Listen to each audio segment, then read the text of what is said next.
It's Monday evening, and everything around here has almost dried up. And about the time it dries up, it starts raining again. So I'm trying to get all my conduit and everything in the ground, and sort of all my future stuff that I plan on doing down the road, trying to get all that in the ground, so when it does get dry enough, I can start fixing my banks and getting grass sowed. So this evening, I come up here, I'm going to bring a water line in. It'll come across the road, and a water line will come down through here, and then it's going to go into the building back there. But what I'm going to do, you never know what you might do down the road, so I'm going to go ahead and run a water line and electrical conduit out the back side of the building, and then I'm going to take it up the bank here and stub it out up on top of the hill. That way I can go ahead and cover this back up, finish my banks, and sow it in grass when it gets dry. But I don't know, I may do something up here. We'll probably fence this off on this side of the property, and so I don't know if we'll need to water a cow or have a light, or never know, I might build a little old barn or something up there at some point. So what I'm wanting to try to do is on this building is try to think ahead and get everything in the ground and stubbed out in case I do it. I'll have it in place and I won't have to come back in here and tear my yard up and everything with it. So I come up here yesterday after church and before church and went ahead, since the rain's coming, and got my pipe stuck in my septic tank out there. Got this ditch laid out for our bathroom, got it on grade, so we're ready to rough that plumbing in. Still got to put conduit or electrical conduit across here from one side to the other, and then put our dust line in for our table saw and dust system. But anyway, before it gets dark and starts raining, I'm going to try to dig me a ditch up to the top of the hill up there and stub it out. And I'm going to put 3/4 inch electrical conduit in it as well. So let's try to beat the rain.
Today I've not had the opportunity up here to dig a whole lot without digging in rock.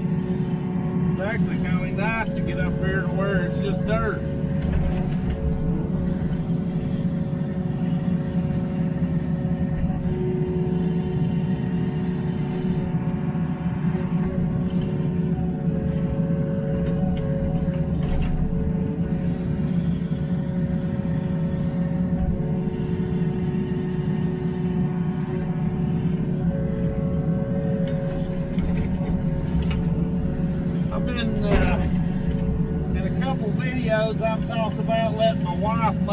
announcement.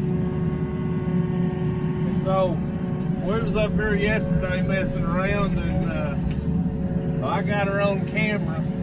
So I'll plug that in here, and you can hear the announcement, and then we'll talk about it a little bit.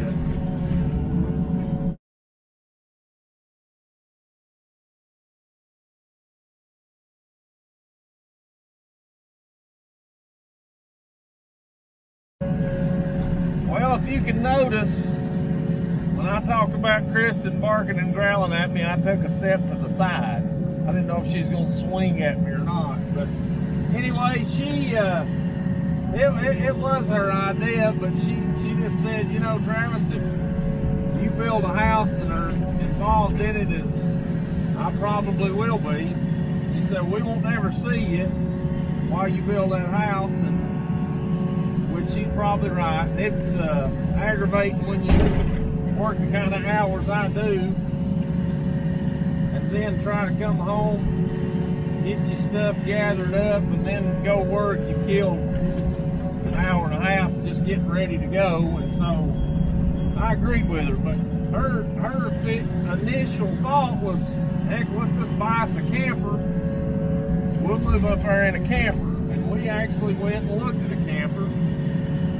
But after I got in there and looked at that camper and got to thinking, I was like, Lord, I don't know if we can do this or not with 3 kids. So anyway, I got to thinking, I said, well, I was going to make this building into just a workshop on this 24-foot end.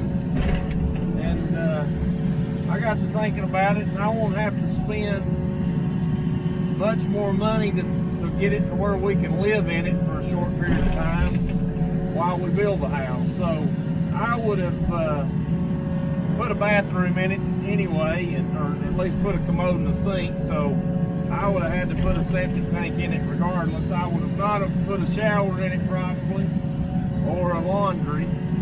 But I'm not going to have to spend much more money to get it to where we can camp out in it for a short period of time while we build the house, which I say short period. We'll be in there for 6 or 8 months at least. That's the game plan, so that'll be the little home, sweet home here in a couple months maybe. Alright, that ought to be about enough for the time being. We'll clean out around the hole here. I'll just stub my conduit, my water line up right here for the time being. I'll probably end up getting me some kind of a barrel or something to stick down over that. And that way I'll have it enclosed. Who knows when we'll ever get anything up here, but I'll stop it right here. We'll go ahead and run the water line up here, and then like I said earlier, I've got 3/4 inch conduit I'm gonna run out, which I'm gonna go ahead and plumb it into the panel box. That way if I ever need any power up here, I probably would run a 10-2 wire something up here, and that way I could run a little small sub panel, run a strand of lights and some outlets or something off of it. But that'll get us up here out of the way so we can sew all this back. But like I say, I'll probably put me something around that. That way I can put a lid on it, and we'll cap everything off, and we'll be good to go. So I'm gonna take us back down to the building, and we'll go in there and dig on the other side of the wall and get us a hole so we can stick our pipe through there.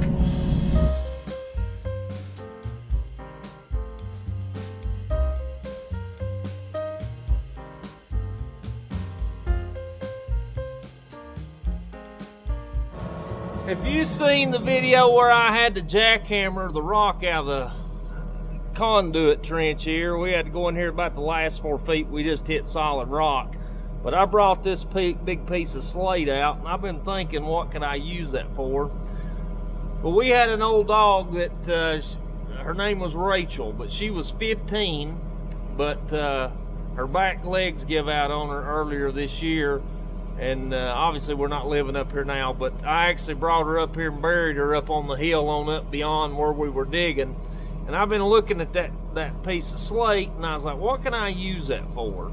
And so I tell you what I'm going to do. I'm going to make her a headstone out of that, and we'll do that when it clears up and gets pretty. But we'll go up there and slick up her little grave site, and I'm going to place that down flat with the ground. That way we'll always know where she's at. But anyway, that's, I think, the perfect use for that stone. So that'll be to come.